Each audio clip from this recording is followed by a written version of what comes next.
Return to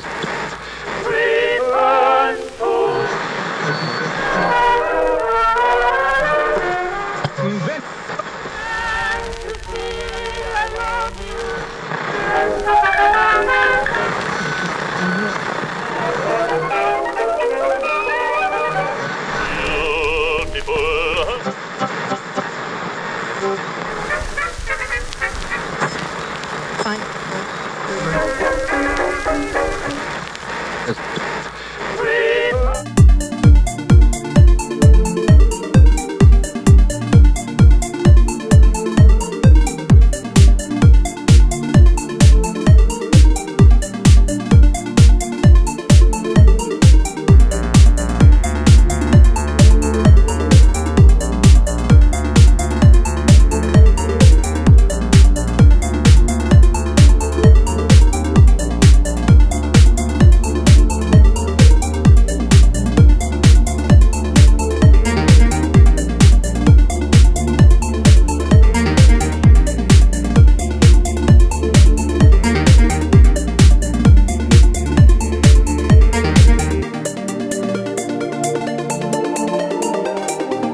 Live from New York, it's Ask an Engineer. Hey everybody, and welcome to Ask Engineer. It's me, Ladyada, the engineer, with me, Mr. Ladyada, on camera control. We've got a fun-filled, electronics-packed show for you for the next hour or so.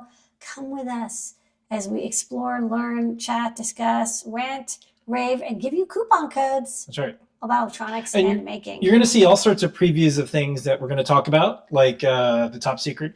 And then some things we're not going to talk about, like our cyberpunk side-scroller game that we're working on. Not going to talk about it, but we're going to show you little glimpses of it throughout its development. So just stay tuned to the shows. But on tonight's show, we're going to do a bunch of stuff, including give you a discount code. Tonight's discount code is cellar door, the most amazing word ever, according to a few movies. And if you look up the history of it, it was in a play or something like that. And people are like, come by and slide down the cellar door. And it was like, that's a beautiful word. Anyways, 10% off in the Adafruit store all the way up to 11:59 p.m. We're going to do a little bit of recap of Ladyada, including the great search. We're going to do a highlight from JP's product pick of the week. We've got some learn guide, some playground stuff, talking about some open source hardware and more. 3D printing, we've got to speed up, and we're going to talk about an update that just hit Thingiverse for those that are interested in people publishing their 3D models and what AI may or may not mean for that entire community. We have a little bit of a preview, I think, of what's going to happen for many sites that host files. INPI, brought to you by DigiKey. That's the new product introduction this week. It's analog devices. Do that. We've got some fun new products. We got some top secret. We're going to answer your questions. We do all that on Discord, and the questions you got to us throughout the week, adafruit.it/Discord. All that and more on Ask an Engineer. So don't forget, the code is cellardoor. You get free stuff. Check out adafruit.com/free. It'll be changing frequently. One programming note, we do have same-day delivery, and we've successfully delivered same-day orders in New York City. Times. I'm not going to say what school it is, but there is a school that has their students who use our same-day delivery right when something's due. They're one of the reasons we even did it. You know what? Better than them trying to break into a place. Yeah, we did this because a million years ago when we were an apartment company, there was some students. They're like, my final project's due tomorrow. I waited too long. It's all my fault. That's why I'm at your apartment at 1 a.m. And we said, hey, Don't do that. yeah, well, now it doesn't matter anymore. We don't have all the entire catalog. You can come to the where we apartment. live. I don't have new parts here. We All don't I have broken parts. Yeah, we have all the stuff we're working on. But we do have same day delivery in New York City, and that expanded all the way around many of the boroughs and more. So do check it out, adafruit.com/same day. On Sunday, Lady Ada, we did the Desk of Lady Ada. I have the thumbnail. We did talk about Claude and then something else that great search was the 3M stuff, I think. Yeah, we talked so about. What did we talk about this week? Well, I had it lined up. Okay, we talked. Thank you. Dinosaurs. Yeah, for components parts, I talked about Claude, using Claude to write driver stuff, and I'm still liking it. I think I just showed off some of like the prototypes I'm working on, the tester for the Sparkle Motion, which I did get working. Well, the tester was always working with the boards that weren't working, and I think I showed off some like more TFTs. Oh, I showed off the enclosure samples I got. Yeah, we'll talk a little bit about some AI stuff in the 3D printing section, but I've been watching you move to Claude, which seems to be a lot better at code. I told my sister about Claude, and she's like, I canceled my ChatGPT subscription. And then she's already moved on. And then there's an open source model. It's the China open source DeepSeek. I have, you know what I was thinking? It would be cool to run that on like a Raspberry Pi. Yeah, and so it's open source MIT license. Yeah. You can grab it, run it locally. You can do all sorts of stuff. There's a ton of tutorials, and that one's apparently pretty good in code. I think that now that I'm like kind of keeping an eye on things, there's like the big public statements about AI and things, and like it reminds me, because I was around when like the internet kind of blew up, as they say, and there was a lot of like grifters, and like everyone was trying to do something when it looked like this is a gold mine. But then there was people who just like quietly like just used tools. They didn't care what tool it was. It was just like whatever the best tool was they were using. That was the criteria. What's the best tool? And they were just like building stuff, and that is the foundation of a lot of things that we still use today. A lot of hackers, a lot of really smart people who did open source. They just built and built and built. So I think there's this like other track of people using these tools to get work done. And I think you're in that, because there's none, like you don't care about image generation and videos, and like you actually just want it to like use your code to make more better code. Yeah. And like that's it. So anyways, we go over that and more. And JP's workshop was this week. In addition, well, it's tomorrow. And then in addition to that, we do product pick of the week. Let's do this week's highlight. It is the A4988 stepper motor driver. Qt Py RP2040 is what I'm using here, running CircuitPython. And you can see I actually have 5 wires running from it for GPIO. So I'm doing the direction and step, but I'm also using these MS1, 2, and 3 pins to set the micro stepping size. I've got a little NEMA 17 12-volt stepper motor. Now I'm set to 16 steps per step, essentially. So it's taking about 3,000 little micro steps to get around 360 degrees. I'm going to move this up to the fastest right here. So this is 1 micro mode. So this is whole steps. It'll only take 200 steps to get around the 360 degrees, much faster. Check it out. This is when things are zipping around. Whip, whip, whip, whip. This is my product pick of the week this week. It is the A4988 stepper motor driver. All right, and like I said before, JP's workshop is tomorrow. 3D Hangouts, just did that today. That's with Noe and Pedro, the longest running 3D printing show ever.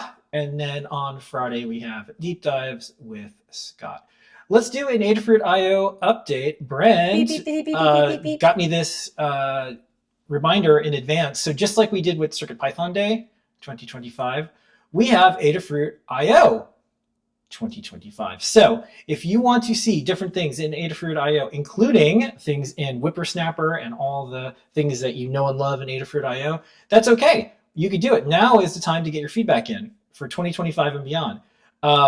If you want to have more in the free account tier, great. If you want more in the paid plus one that we have, that's for people who are like using it, and we have to have something there. And the feedback is free form. You can cover any topic related to IO and Whippersnapper. And you can use projects examples. What did you build? What do you want to build? What do you want? We have an iOS app. We have firmware stuff that we're working on. So check out the blog post and more. It is on adafruit.com/blog. You can put it on Mastodon, Blue Sky, LinkedIn, wherever you want to do. Just tag it Adafruit.io 2025. We'll make sure we get the word out and more throughout the next few weeks. It's our sleeper hit for our software as a service. We have thousands of people use it in the paid tier, and then we have the free tier, which is tens and tens of thousands of people. Try it out if you're worried about how your data is going to be stored, collected with any type of IO service or data logging service. Check it out. Google around. A lot of teachers like it because it's the only one that doesn't matter what hardware you have. And we're not VC funded, so it's not going to go away. It's not going to go away. Yeah. We're not going to get sold. Yeah, it's not going to all of a sudden be an AI thing either, because that's what you do when you accept money. LLM. Yeah. So check it out. That's all we ask.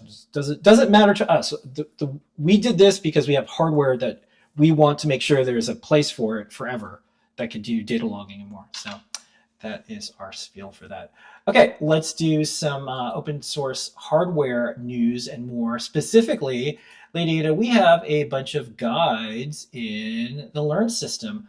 What is on the big board this week? Okay, we have a couple guides. So this week, we have the guide for the TMC 2209 stepper motor driver. We had a guide from Fix, from Wim Ben Ghoul, who I think is the engineer at Fix. They have a board that we stock. It's like a cutie pie, but it has like a lot of more pins castellated out, and it has a slightly different layout. And they did a tutorial for using their CH32V203 based board, which is like a cool kind of RISC-V processor with native USB, with Arduino and with the built-in like WCH like editor, like Moonriver, I think it's called. And they show like how to set that up and how to do debugging. So it's a little more advanced than our cutie pie tutorial.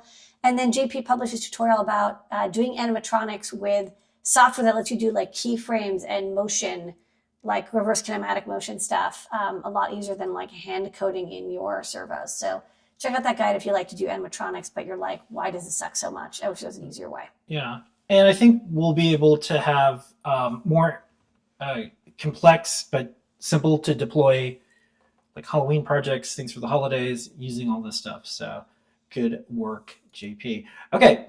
Also, don't forget we have Adafruit Playground. Playground is where you can post all of your guides and more up there. Let's go over to see what's new this week. This is Circuit Python Matrix Portal S3 and TP Clock. That is by DJ Devon. And then Tyeth has this really neat thing. If you want your IO data to go to Google Sheets using Google Forms, that is very cool because you can do some data logging and make logic analyzer connector blocks. That is from Jepler. We also have some Zephyr things that are cooking up over there because we put a call out for it. Okay, let's go over to 3D printing news.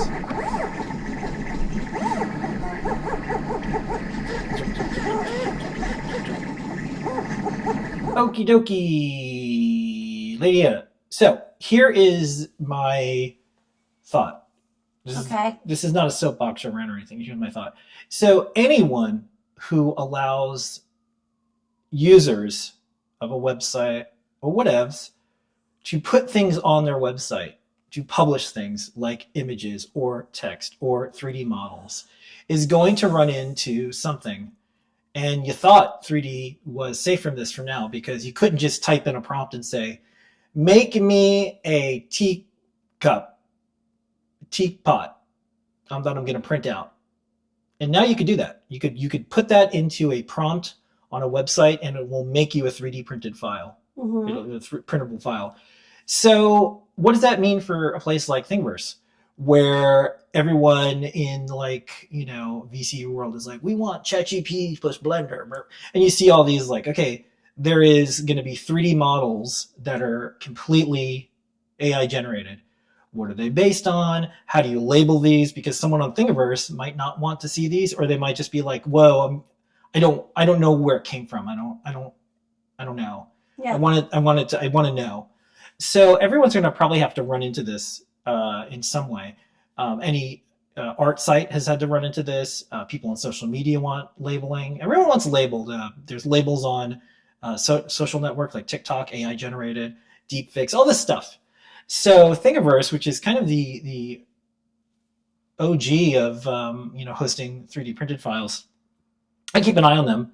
I know people have they're using printables, they're using the Prusa stuff, but they are part of a big company, Ultimaker, and it's that's interesting to me what how they're going to adapt to it. So I've been waiting, and I sent this out to a couple of my 3D printing friends. They didn't put it on their blog, but if you look around on the website, you can find something interesting. So they did a an update on their website first off. So they have this Explorer bar up here in this blog. If you go to blog, there's no announcement about the AI stuff. If you go to the changelog, which is at the bottom of the website, there's a changelog thing. You go to their changelog. And the changelog says, new label for AI-generated content. We're adding transparency by allowing creators to clarify that part of a thing was made using AI-generated content. Choose to see or exclude AI-generated content in your profile settings. Okay, cool.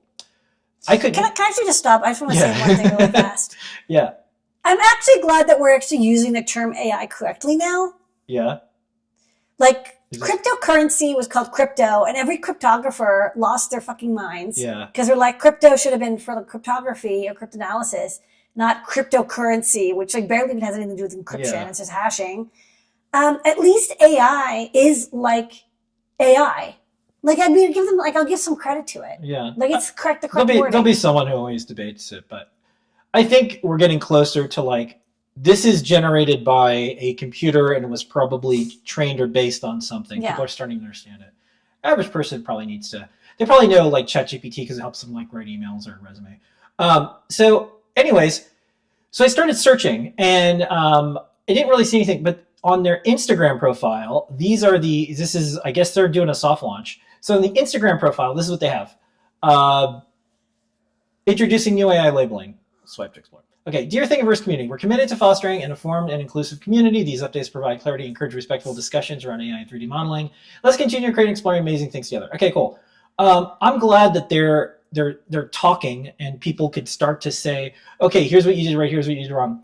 However, here's what I have to say right now. This is on their launch. Look for the clear AI generated label when browsing Thingiverse. I'm not sure if Stormtrooper, a Disney property, is the best one to have as your launch example. How do they even are allowed to have that on content on there? I don't know. Okay. Maybe Disney doesn't care because there's so many Stormtrooper things, but it says AI generated. And then they say for creators, you can put content of this thing, thumbnail, thing files have been generated by AI models. Okay. Then you can say, I'm not interested in your profile. I'm not interested at all in seeing any AI generated content. But what if someone didn't label it or whatever? Don't worry, you can report stuff, and the reporting feature will show the missing AI label as an option to report stuff. So I went and looked at my profile and did, and I do have this little option. Okay. Yes or no. And I can see not safe for work content. And a really long time ago, we helped Thingiverse and we said, hey, there's a bunch of swastikas and terrible things on there and stuff that's going to get you in trouble. And when you search for it, it's there and people have reported it and it hasn't been taken down. And they're like, okay, we'll take care of it. Thank you. So I think maybe they'll be able to find stuff that is AI generated, or copyright holders, kind of like YouTube will say hey, this music is owned by someone. So we'll see. There isn't a court case right now that says you can't train LLMs or make LLMs from copyrighted materials. Believe it or not, there's not a court. It is in the courts right now. They're going through and figuring out what's okay and not okay. To be fair, actually, I've seen some of these demos.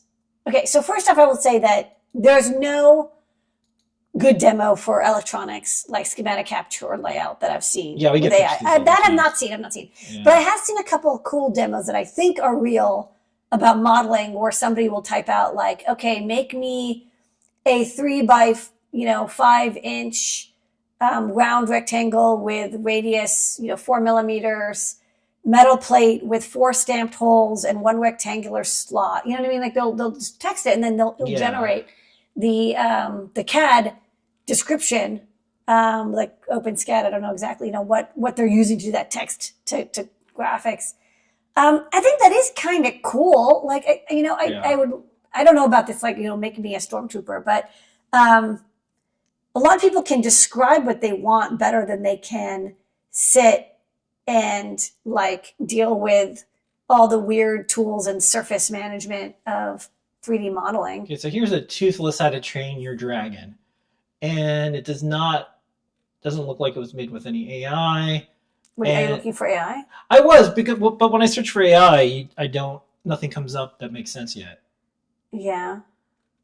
I don't think they have it's this. AI designed. Phone stand AI design. Yeah. Okay, but this was last year, so I don't think this hit the.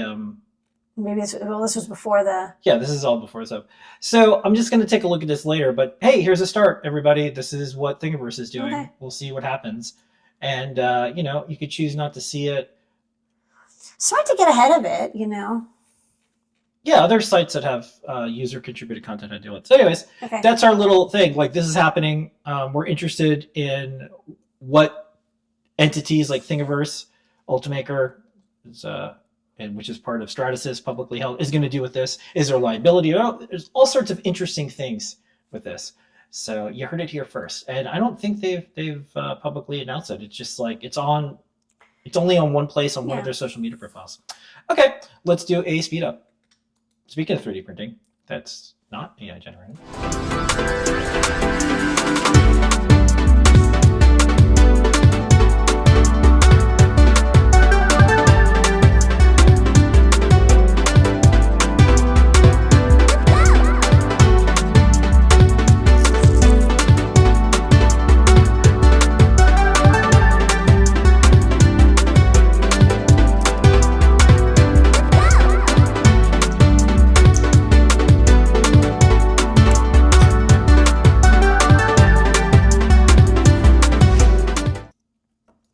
Alrighty, moving right along. Don't forget the code is Cellar Door Ladyada. Let's speed right along and do Iron NPI. Iron NPI.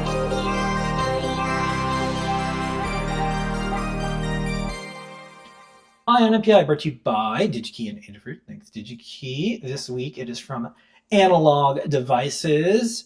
And INPI is the segment where you get the new product introduction, Ion NPI. That's what it stands for, Ladyada.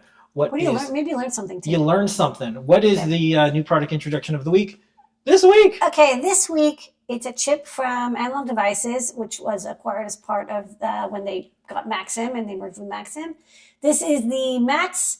It's actually kind of a family of chips, right? But I'm going to feature the one that was featured, which is the Max 96714 series of GMSL 1 or 2 to CSI 2 deserializer.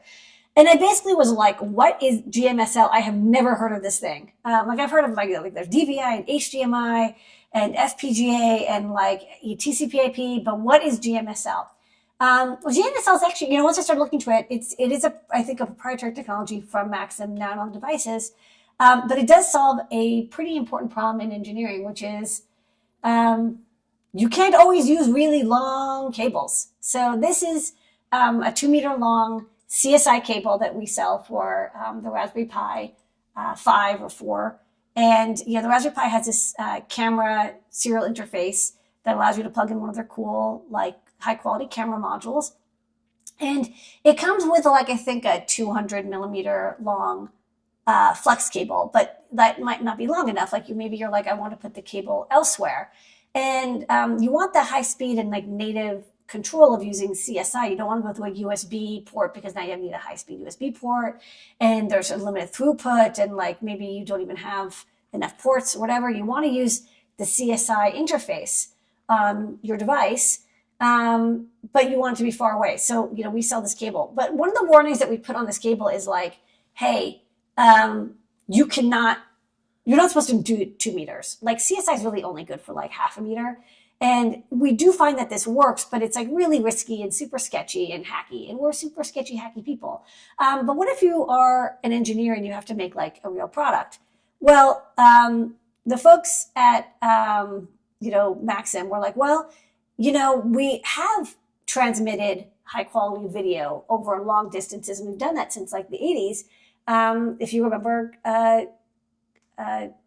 cable set-top boxes. So these had a coax cable that would go in, and inside there was a demodulator, and it would like separate out the video channels, which would be digital, and you would be able to tune into any like 500 channels. And your house, which contained the television, the set-top box, could be hundreds and hundreds of feet from the drop point on your street that would also feed to like, a couple hundred other houses. And so they're like, okay, let's be inspired by that idea. And instead of using these wide flex cables that have 15 or 20 conductors, and so are also bulky and heavy and prone to damage because you have to make the wire so thin, let's use durable coax cable, the stuff that is, you can get it in various thicknesses, especially if it's not carrying a lot of power, which we'll talk about in a bit. It can go like hundreds and hundreds of meters without significant signal loss. You need like a good driver for them, but you can send a significant amount of data over a coax length because it's very unsensitive to high frequency. You will not have distortion or signal loss of high frequency signals. So this is kind of how it works. You get two of these. You need a serializer and a deserializer, and they're sometimes called like SerDes or something. You have your 4K image sensor on the left, which has a 4-channel differential signal using CSI. There's a couple different PHYs. There's I2C control, GPIO for address selection or shutter control or whatever.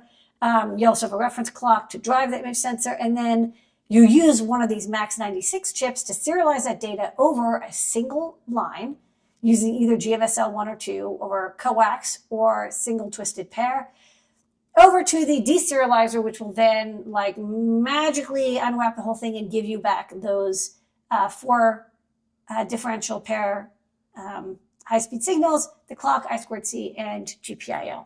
And like this works magically and seamlessly, and the system on a chip, other than the I2C control, just thinks it's talking to your image sensor, but it's like very far away. And this is how it works. Basically, well, there's a couple different modes. There's like pixel mode, and then there's this other mode, and the data sheet goes on for quite a while. I didn't want to like spend 10 minutes describing it, but basically it does this serialization where it takes the digital data, and because it's the signals coming from the sensors digital, and it packetizes it, sends the signal, and it's bidirectional too, by the way. Like it's sending video in one direction, but remember that I2C data has to go back and forth. So there's a return channel as well. And it's really useful. Like, the number one use is automotive, because automotive you really can't have, you want to have a lot of cameras. There's like the front facing camera, the back camera, maybe there's a camera for, there's multiple cameras for autopilot control, auto driving control, sensing, and you can't have gigantic FPC cables running through your automotive. You will have to have something durable and thin. So coax is a perfect use case. Also, digital health, where you want to have a camera at the edge of a tool, but that signal has to go back through the thin tool that maybe gets inserted inside of you or goes down your throat, and then it goes into an image processor. Again, you don't want to have a 22-pin FPC cable going down your throat so they can look at your stomach. You want a nice thin cable. That's where GMSL would be handy as well. You can also do coax and power over coax, which I thought was kind of neat. So it's not a bad idea, right? If you have this coax and it's thick enough, you can have the analog signal be the serial deserialized encoded digital image data, and then also have a DC voltage that would be used to power the remote device. So you can have just one cable for both data and power. And of course it has the return ground as the power ground as well. And then there are two protocols. There's GMSL 1, GMSL 2, and then there's 3 and 4 coming out soon. Basically, you get more and more bandwidth for each one. GMSL 1 is 3 gigabits. GMSL2 is 6 gigabits. You choose whichever one you need. The clock rate, how much bandwidth you have for the return as well, will vary. Even though, again, we're talking about, I think that's 96714. There's quad and dual channel support, which means you're going to have multiple cameras for like stereo cameras. And of course, by the way, there's also the other way around. There's video. So you can have like, it's not just vision data going in, you can have vision data going out. So you can have this driving 4K monitors as well. Only thing is, I started kind of looking at like, well, is it like just transparent? It's like, well, you do have to do quite a bit of a configuration. There's an I2C interface. There's a pass-through mode, but also you do have to set up the chip itself for what kind of data it's going to be transmitting. And it's not dynamic. You have to kind of like tell it, okay, I'm sending 4K data, or I'm sending, YUV encoded or RGB encoded. You have to kind of give it an idea of what kind of data it's encoding, so you can best use the bandwidth that's available. That said, there's not a lot of like pins, which I kind of like. It's like you've got those signal levels, you got a couple control lines, crystal power, and then, like I said, there's the signal out and the positive and negative, so you can have a differential. It's quite compact, which means it's, if you have an image sensor, you could have this on the back of the image sensor, and it's not some like 8x8 TQFP. It's a small QFN with only 32 pins. Routing it, not trivial, because of course you're dealing with 6 gigabit per second signal. Especially if you're doing DeFi, you have to have differential signaling, but you can, if you have a 4-layer board, all your signals are going to be at least on one layer, which is kind of nice. There's 2 modes you can use, either coax or twisted pair. The twisted pair is a differential signal. I mean, depending on your setup for where you want to pass the signal through, you can pick and choose. They have eval kits available for each direction. They're not cheap, but they do work out of the box. So you can get started with having signal go out, video come in. And what I thought was kind of neat is, this is in stock, they have an adapter board for Raspberry Pis and Raspberry Pi cameras and other single board computers. So if you do want to use like your kind of standard single board computer, like NVIDIA Jetson or Raspberry Pi or whatever, you can also pick up the PiCam eval board, which is an add-on. This doesn't include the serializer. You need the serializer. And then to control it, couldn't find any other example code, but there is a Linux driver, and apparently it works. I saw somebody on the Raspberry Pi forum say, like, I used it and I got it working, even though they bit banged the I2C. But this will at least get you started with interfacing it. It's like you don't need to use it with a single board computer. If you happen to have just a crossover chip that has CSI or DSI and you want to use it, you don't need Linux. You can configure it over I2C. Check out the app note and manual, which kind of goes through all the details of how to configure and set it up. And it's in stock. In stock. And not too expensive, like $7 for the serializer and maybe like another $7 for the deserializer. That's a pretty good deal for like how much cabling it's going to save you. All right. For like a known good solution. And that is this week's Eye on NPI. Eye on NPI.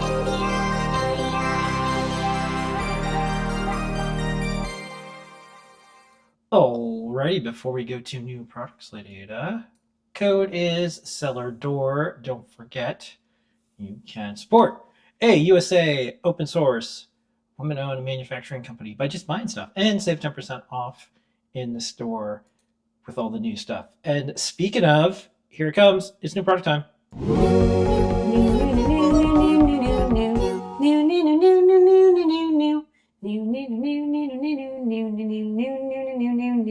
New. Okay, updated. The Clue's back in stock. We had to update this board because the accelerometer gyroscope that we used for the original version got discontinued. And so we had to replace it with one that's like a little bit better, but almost code identical.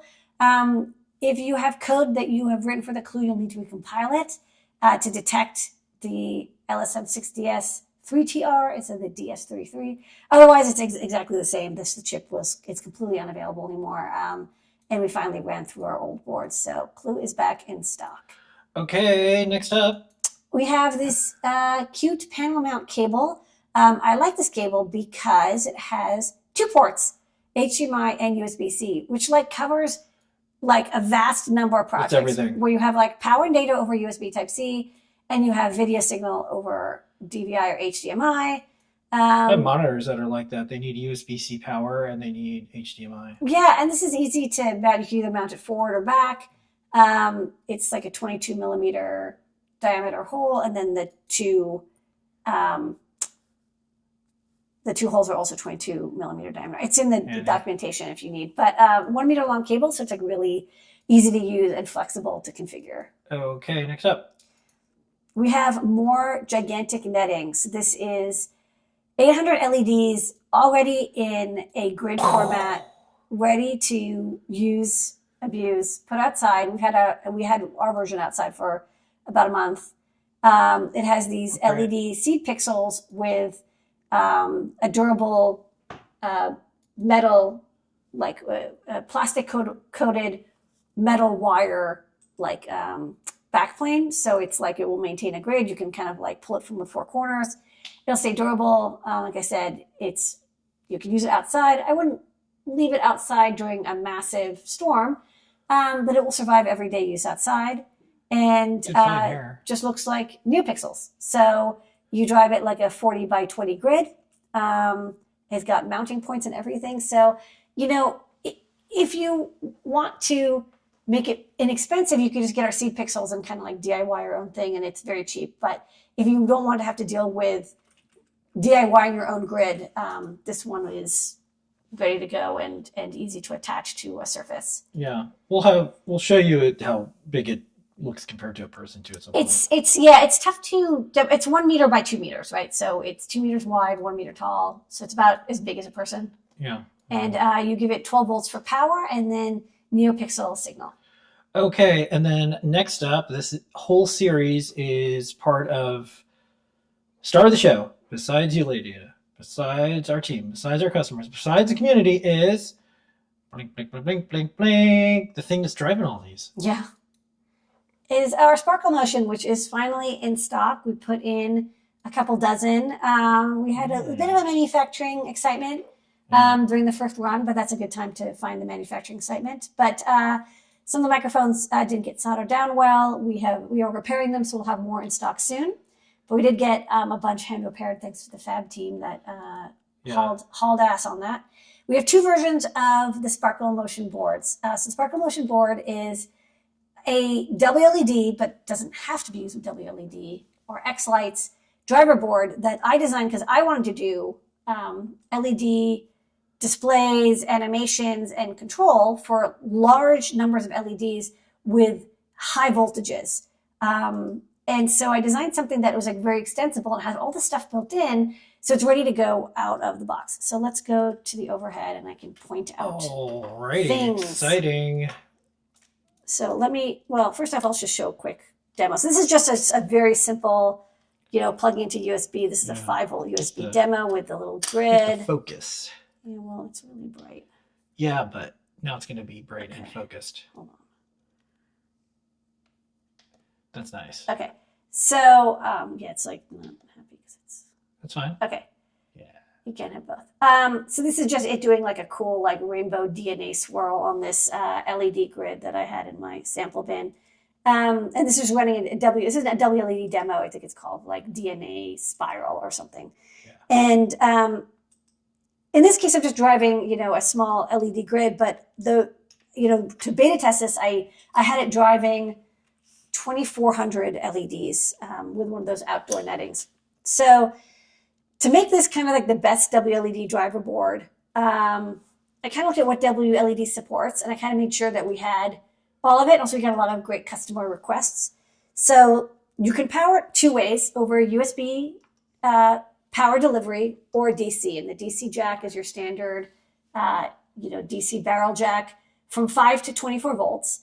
And the USB PD means you can plug it into a laptop charger and get up 100 watt power easily. And you can select the voltage from USB PD over on this mechanical switch. So it's 5, 12, and 20 volts. And 20 volts will let you drive 24 volts NeoPixel and other LEDs. It's like not 24, it's 20, but I found that 90% of the time it looks exactly the same.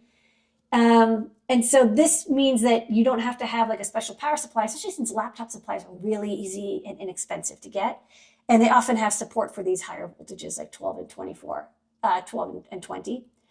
And this is the USB PD driver. There's power management to give you a clean 3.3 volt for the ESP32 board over here. There's 2 power selection diodes, so whichever voltage is higher between the USB and DC will power the LEDs. And there's a 5 amp fuse. People ask me for 5 amp fuses, and 5 amps is basically what these 2 connectors are rated for anyway. So that's, if you want more power, you can, of course, power your grids separately outside of this board. But if you want all-in-one solution, you can do up to 5 amps. You have a reset button, a user button for button inputs, a built-in I2S digital microphone, a 3-pin JST ports for connecting potentiometers, infrared receivers, buttons or more LEDs or whatever, I2C for connecting OLEDs, sensors, eye expanders, whatever you want over I2C. Some more GPIO if you want extra outputs for connecting like an external I2S microphone or a rotary encoder if you want. Built-in infrared receiver for IR remote control. A little NeoPixel indicator, which also just uses the NeoPixel output so you can test that the board is working and receiving signal. A little built-in LED, USB serial converter, so you can just plug it in and program it very easily. And then terminal blocks with ground, signal, and power for 3 outputs. And each one is level shifted to 5 volts, so you can use it with any weirdo LED strip, no matter how picky it is. And the plus output of the terminal block will be whatever is either the DC voltage or the USB PD. So this is great because I have all these LEDs all the time that are like 12 volts or 20 volts. And I'm like, oh, now I got to wire this whole thing up, blah, blah, blah. But now I just pull this out, plug in the DC, whatever voltage I want. And I can also measure the current very easily because it's going from my power monitor, or I use a USB cable that has a wattage output on it. And it's ready to go out of the box. You don't even need to use a soldering iron or anything. You just need a screwdriver, a small screwdriver to attach your LEDs. Use 20 to 26 wire gauge. These are also rated for 5 amps a piece. And on the bottom, all the pins are labeled so you can easily look them up when you're like programming WLED or X-Lights. And we'll be doing tutorials on how to use WLED and X-Lights with this board as well. But, you know, I wanted to make something that for like 25 bucks gives you everything you need to do pretty advanced LED control. And then we also have the version, if you click here. Yeah. If you're like, well, but what if it's in a metal box because it's outside and I want to put it in a waterproof box? What if? This version has a WFL connector. You can connect an external antenna to it. So it says cellar door because that's the door's open. Yes. It doesn't have the built-in antenna. You do need to buy a separate WFL adapter. We have them in the shop, and then you can connect an external antenna. And that way you can have this in a metal box. You can have this outdoors and it's like far away from your Wi-Fi. And it'll work great. I had a couple people already ask me about doing Ethernet with this, and I'll see. I think that you might be able to set up an Ethernet 5, but for now, this is a Wi-Fi setup. It's an ESP32 Classic, so you can do Bluetooth Classic, Bluetooth Low Energy, and Wi-Fi with it. Okie dokie. And with that, Ladyada is our new products of the week. Get sparkly. This week.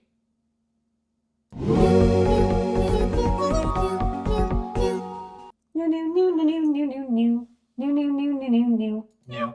Okay, we have one top secret. Lady's going to talk about it. Then we're going to go over to your questions that you asked in advance, and then also the ones that have been flowing into the various social media chats. So let's do some top secret.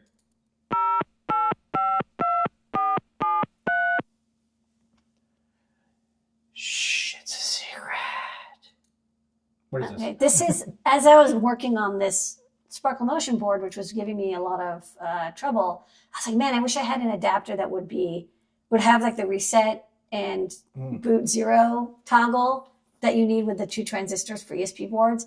So I made this little like adapter board, and you know, it has like LEDs and just a socket, and it's like they'll make it really easy for when I'm debugging ESP32 projects, and I'm like, why am you know, I need to program it and debug it without having to solder little wires here and there. So this is everything you need to program an espresso chip. Okay, we're going to be posting a lot more, but that is our top secret for the week this week.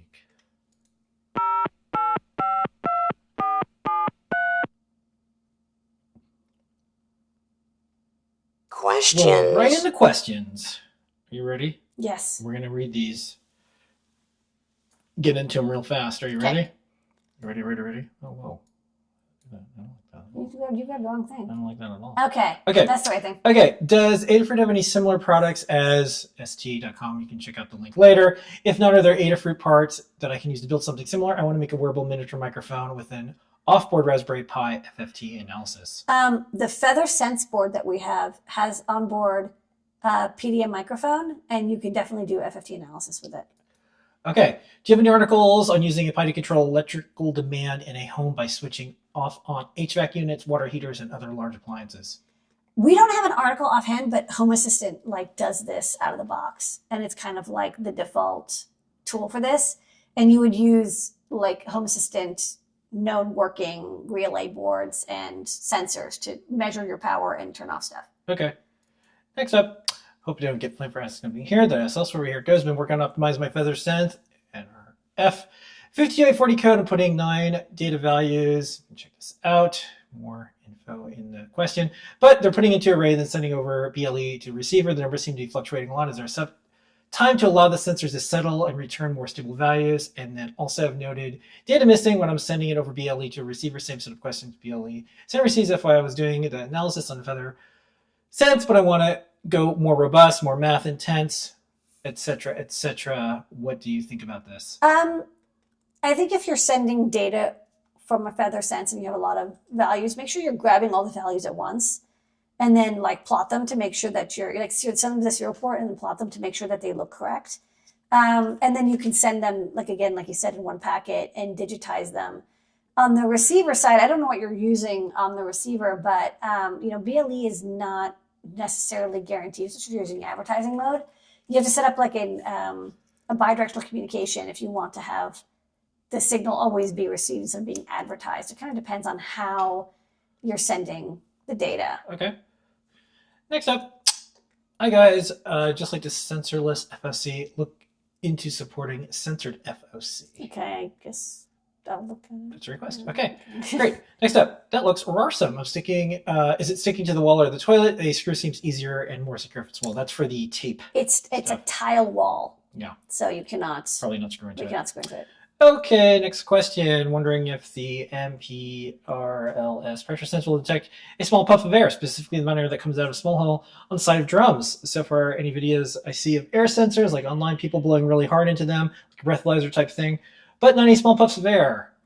I think it probably would detect the pressure change, but if you're trying to measure a drum, I would just use like a vibration sensor, like accelerometer, which would do a much better job at detecting something getting hit, right? Because that's like, you just like attach to the side and you're going to get the exact impulse instantly. All right, next up. Did you use a Raspberry Pi 5? This is for the voice bonnet with Google Assistant. This is not. I believe, if I look carefully, I think that was a Pi 4. Yeah.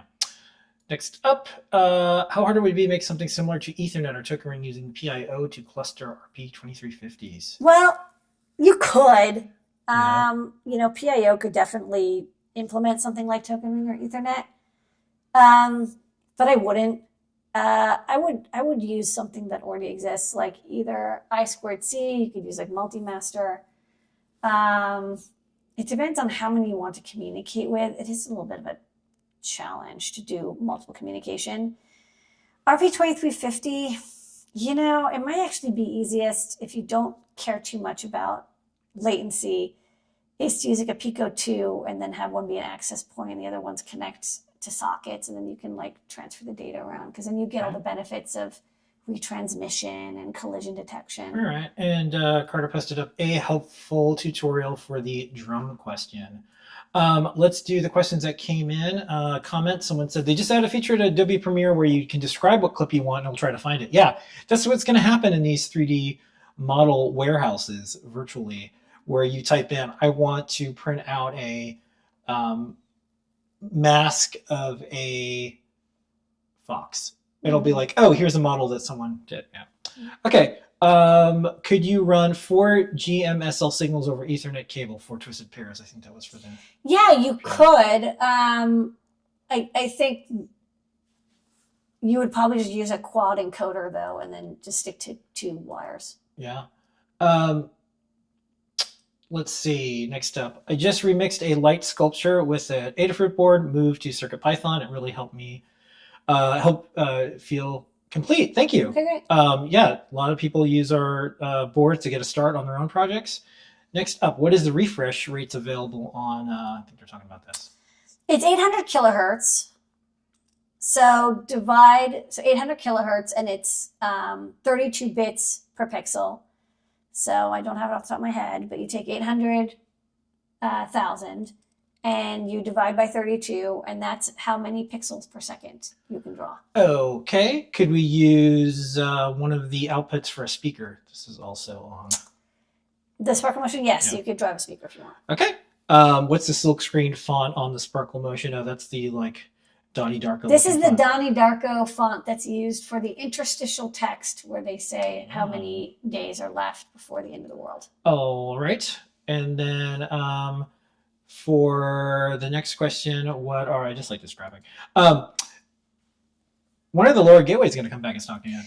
I don't know. They got discontinued, and so I have to find another one. It might be another month at least because it's about to be Lunar New Year. Okay. Do we have LoRaWAN products to monitor pressure, temp, etc.? Sorry, what? Do you have LoRaWAN product to monitor pressure, temp?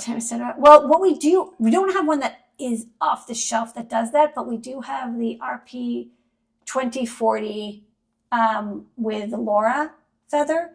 And for that, it has an I2C port. You could easily plug in any sensor and then transmit it over LoRa. Okay. Guess what? What? Them's all the questions. Oh, great. You did it.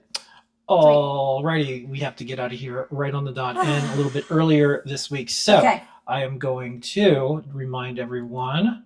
Stay sparkly. Stay sparkly. Here's our code SellerDoor that gets you 10% off in the store.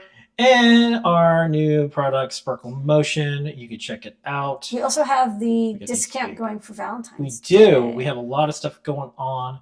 Check it out. Thank you so much for joining us this week. We'll be back throughout the week with a bunch of stuff. And next week with more new products, surprises, and probably some more previews of our video game that we're not talking about. Okay, this has been an Adafruit production. We will Peace see out. everybody next week. This is your moment of Zener. Thanks, everybody.